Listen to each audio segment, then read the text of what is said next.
అందరికీ నమస్కారం. ఇవాళ మనతో ప్రముఖ ఆధ్యాత్మికవేత్త జ్యోతిష్య వాస్తు పండితులు బ్రహ్మశ్రీ ఉమామహేశ్వరరావు గారు మనతో ఉన్నారు.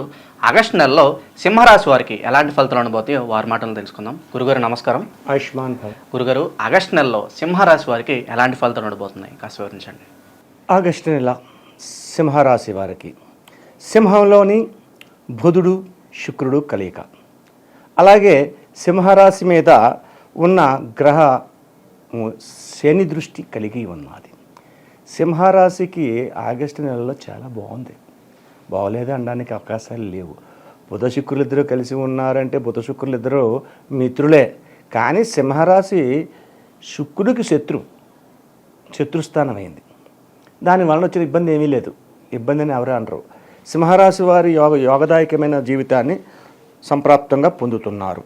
అంటే శని దృష్టి ఒకటి కలిసి ఉంది కాబట్టి ఇంకేమీ లేదు. శని దృష్టి అంటే శుక్రుడికి బుధుడికి శని మిత్రుడయ్యాడు, శత్రుడు కాలేదు. ఇంకా సింహరాశిలో ఉన్న నక్షత్ర ఫలిత గణాలు ఏంటి ఉన్నాయి? మక, పుబ్బ, ఉత్తర 1వ పాదం. మక 1, 2, 3, 4 పాదాలు, పుబ్బ 1, 2, 3, 4 పాదాలు, ఉత్తర నక్షత్రం 1వ పాదానికి సంబంధించిన నక్షత్రాలు ఉన్నాయి. ఈ నక్షత్రాలు ఉన్నవారికి అందరికీ కూడా శుభదాయకమైన ఫలితములు శని భగవానుని ద్వారా, శుక్ర బుధుని ద్వారా కూడా ఆపాదించబడుతున్నాయి. యోగదాయకమైన స్థితిని కలుగుతున్నాయి. అంటే ఏంటి?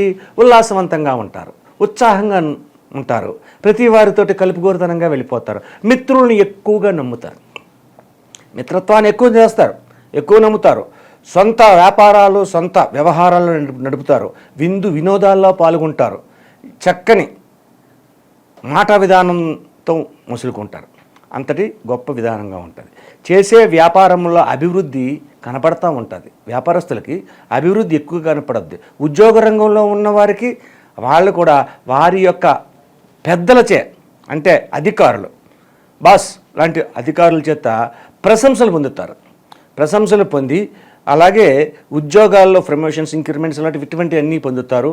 కానీ ఇంకొక విషయం ఏంటంటే ట్రాన్స్ఫర్స్ కూడా ఉన్నాయి వీళ్ళకి. స్థల మార్పు, ఈ ఊరు నుంచి ఆ ఊరు, ఆ ఊరు నుంచి ఈ ఊరికి ఎక్కడికో మార్పు జరుగుతుంది ఈ యొక్క ఆగస్టు నెలలో. అయితే ఆ మార్పు జరిగిన వల్ల ఆనందదాయకంగా జరుగుతుంది. బాధపడరు, అయ్యో నన్ను ఇంత దూరం తీసుకెళ్ళారా, అక్కడ పడేసారు, సంతోషపడతారు. ఓహో మంచి చోటుకి తీస్తారు, చాలా బాగుంటుంది, మన లైఫ్ భవిష్యత్తు చాలా బాగుంది అనే ఆలోచన అనేది వీళ్ళకి కలగడం అనేది వస్తుంది. అటువంటి విధంగా ఉంది. అలాగే విద్యార్థులు కూడా ఉల్లాసవంతంగా ఉత్సాహంగా ఎదరికెళ్తా ఉన్నారు. చిరు వ్యాపారాల వారు పరిస్థితి కొంచెం ఆలోచించదగ్గాలి. చిరు వ్యాపారం అంటే చిన్న చిన్న వ్యాపారాలు చేస్తారు. అంటే మిర్చి బండి అని, లేకపోతే ఇంకోటి ఏదో చిన్న చిన్న షాపులు ఉంటాయి కదా, కిరాణా షాపులు లాంటి తినుబండారాలకు సంబంధించినవి, వాళ్ళ వ్యాపారాన్ని దెబ్బతింటారు. ఎందుకు దెబ్బతిన్నారయ్యా? అసలు ఎందుకు వచ్చింది ఈ గ్రహస్థితి? మరి అందరికీ బాగుంది కదా. ఈ చిరు వ్యాపారాలకి చేసే వాళ్ళకి మాత్రం వ్యాపారం ఎందుకు? ఇది శ్రావణ మాసం తర్వాత వచ్చింది ఆశ్వయుజ మాసం. ఈ యొక్క విధాల్లో పూజా విధానాలు ఎక్కువ ఉన్నాయి కాబట్టి భక్తులు ఎవరో బయట వారికి వెళ్ళి తినరు, కొనరు, ఎవరి మటుకు వాళ్ళు సొంతంగా చేసుకుంటారు. కాబట్టి ఇటువంటి పరిస్థితుల్లో ఉన్నది. కాబట్టి చిరు వ్యాపారాలు కొద్దిగా ఇబ్బందికరమైన పరిస్థితులు వస్తాయి. చేతి వృత్తులు చేసేవారు ఇక్కడ ఆలోచించాలి ముందు. ఎంతసేపు మనం పెద్ద పెద్ద వ్యాపారాలు చేసే వాళ్ళ గురించి, వ్యవహారాలు నడిపే వాళ్ళ గురించి, వీళ్ళ గురించి చెప్పుకుంటున్నాం. మరి చేతి వృత్తులు చేసేవాళ్ళు చాలామంది ఉన్నారు. ఒకళ్ళిద్దరు కాదు. ఓ తాపి మేస్త్రి ఉన్నాడు, ఓ వడ్రీ మేస్త్రి ఉన్నాడు, ఓ గోల్డ్ స్మిత్ ఉన్నాడు, అలాగే ఓ కుమ్మరి, ఇటువంటి వాళ్ళందరూ చేతి వృత్తులు చేసుకున్నారు. అది వృత్తి చేయకపోతే వాళ్ళకి ఆ జీవనాధారం లేదు. నేత పనులు చేసేవాళ్ళు ఉన్నారు, నేత నేసేవాళ్ళు ఉన్నారు. నేత వాళ్ళకి ఎంత కష్టాలు వచ్చినాయి, ఎంత బాధలు వచ్చాయని చెప్పేసి మనం రోజు పేపర్లోనే టీవీలోనే చూస్తున్నాం. ఇటువంటి వారు ఈ యొక్క శ్రావణ మాసంలోని కొంచెం జాగరూకతని తీసుకోవాల్సిన పరిస్థితి వస్తుంది. లేకపోతే ఇబ్బందికరమైన స్థితులు పొందక తప్పదు. ఇటువంటి పరిస్థితుల్లో ఉంది. అలాగే ఆరోగ్యపరమైన పరిస్థితులు ఆలోచించాలి. ఇక్కడ ముఖ్యంగా స్త్రీల గురించి చెప్తున్నాను నేను. స్త్రీలకు గర్భ సంబంధితమైన వ్యాధులని తీసుకొచ్చి పెట్టే పరిస్థితి వస్తుంది ఇక్కడ. అంటే ఈ యొక్క సింహరాశికి ఆధిపత్యాన్ని వహించింది ఎవరు? రవి భగవానుడు. రవి మానవ దేహంలో ఎక్కడున్నాడంటే ఈ నాభిక్ స్థానంలో ఉన్నాడు. నాభి స్థానంలో ఏముంది? మణిపూర్వక చక్రం అనే చక్రం ఉంది. మణిపూర్వక చక్రానికి ఆధిపత్యాన్ని వహించింది రవి. గర్భస్థానం మణిపూర్వక చక్రంలో రవి ఉన్నాడు అంటే వచ్చే ముప్పులేంటి? ఆడవారికి గర్భస్థంగా ఉండే వ్యాధులను తీసుకొచ్చి పెడుతున్నాడు. కాబట్టి జాగరూకతను వహించండి. అలాగే అన్నదమ్ముల బిడ్డలతో వివాదాస్పదమైన పరిస్థితులు తెచ్చుకోకండి. చాలా ప్రమాదకరమైన స్థితికి వెళ్ళడానికి అవకాశం ఉంది. అంటే మొట్టమొదటిగా అన్ని అధికారాలుగా ఉన్నాయి, అంతా చాలా బాగుంది, అందరితో సఖ్యతగా ఉంది అనుకున్నగానే లాస్ట్కి వచ్చేసరికి ఆ జాగ్రత్తలు కూడా తీసుకోవాల్సిన పరిస్థితులు ఉన్నాయి. అలాగా అన్నదమ్ముల బిడ్డలు, పెద్ద తండ్రి పినతండ్రి కొడుకులు ఉంటారు, వాళ్ళతో వివాదాస్పదమైన పరిస్థితులకి వెళ్ళకండి. సాధ్యమైనంత వరకు నమ్రతగా సఖ్యతగా విషయాన్ని విశదీకరించి మంచిగా మాటలు మాట్లాడండి. లేదు అంటే కోర్టు వ్యవహారాల్లో చిక్కుకుంటారు. కోర్టు వ్యవహారాల్లో చిక్కుంటే ఏం జరుగుద్దో మీకు నేను ప్రత్యేకంగా చెప్పనక్కర్లేదు. అనేక రకాల ఇబ్బందులు, ఆస్తి తగాదాలకి తీసుకువెళ్ళే పరిస్థితి ఇక్కడ వస్తుంది ఈ యొక్క సింహరాశి వారికి. కాబట్టి అటువంటి విధానాలకి వెళ్లకుండా తనకు తానుగా పరిష్కరించుకోండి. ఏమండి తమ్ముడు అంటే అన్నయ్య అని ప్రేమగా పలకరించండి. యా అని అంటే కొంచెం తేడా వస్తుంది, నన్ను అలాగంటావా అని. కాబట్టి ఆ రకంగా తెచ్చుకోకుండా ఉంటే ప్రతి విషయంలోని సఖ్యతగా ఉంటారు. సరేనండి, ఇటువంటి వివాదాస్పదమైన పరిస్థితులు ఉన్నాయి, వ్యాపారాలు బాగానే ఉన్నాయి, వ్యవహారాలు బాగానే ఉన్నాయి, అన్నీ బాగానే ఉన్నాయి. కొంతమందికి కొద్దిగా ఇబ్బందులు, చిన్న చిన్న వ్యాపారాలకు కొంచెం ఇబ్బందులు ఉన్నాయి. ఈ ఇబ్బందులు కలగకూడదు.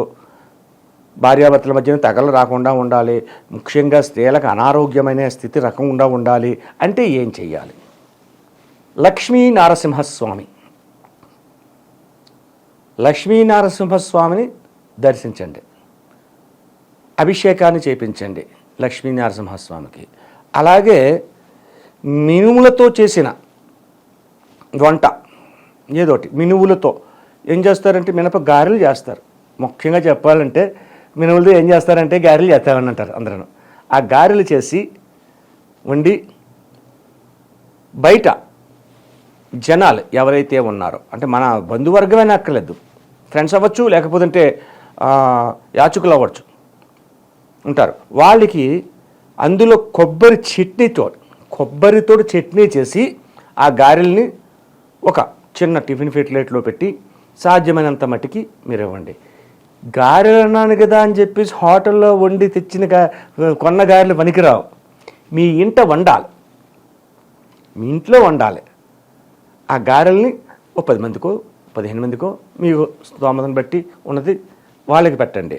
లక్ష్మీ నరసింహస్వామిని ఆరాధించి గారెలు ఎప్పుడైతే బయట జనాలకి ఇస్తారో అది ఈ యొక్క కలతలు రాకుండా పోవడం అనేది జరుగుతుంది. అలాగే స్త్రీలకు వచ్చే అనారోగ్య పరిస్థితుల గురించి ఏం చేయాలన్నది మనం ముఖ్యంగా తెలుసుకోవాలి. ఈ సింహరాశి వారికి స్త్రీలకు అనారోగ్యమైన పరిస్థితులు రాకుండా ఉన్నందువల్ల ప్రతి శుక్రవారం నాడు కూడా లక్ష్మీదేవి కానీ దుర్గాదేవి కానీ అమ్మవారి గుడికి వెళ్ళి అక్కడ అష్టోత్తర పూజ, ఆరావళి అనే కుంకుమతో అష్టోత్తర పూజ చేపించి అక్కడ ఉన్న కుంకుమను మనం తీసుకుని మళ్ళీ ఆరావళి కుంకుమ కొంచెం అడిగితే మళ్ళీ ఇస్తారు. ఆ కుంకుమ తీసుకుని అక్కడ ఉన్న ముత్తైదువులందరికీ కూడా బొట్టును పెట్టండి. బొట్టును పెట్టి వాళ్ళ ఆశీర్వచనం తీసుకోండి. ఆశీర్వచనం తీసుకుని ప్రతి శుక్రవారం కూడా ఈ విధంగా స్త్రీలు చేస్తే ఈ యొక్క వ్యాధులు అనేవి రాకుండా, ఉదర వ్యాధులు అనేవి రాకుండా సుఖ సంతోషాలతో ఆనందదాయకమైన జీవితాన్ని సర్వులు పొందగలరు. కాబట్టి ప్రతి సింహరాశి వారు కూడా ఈ విధమైన పరిహారాన్ని చేసినందువల్ల ఆనందంగా ఉంటారని మరొకసారి తెలియపరుస్తున్నాను. వీడియో నచ్చితే లైక్ చేయండి.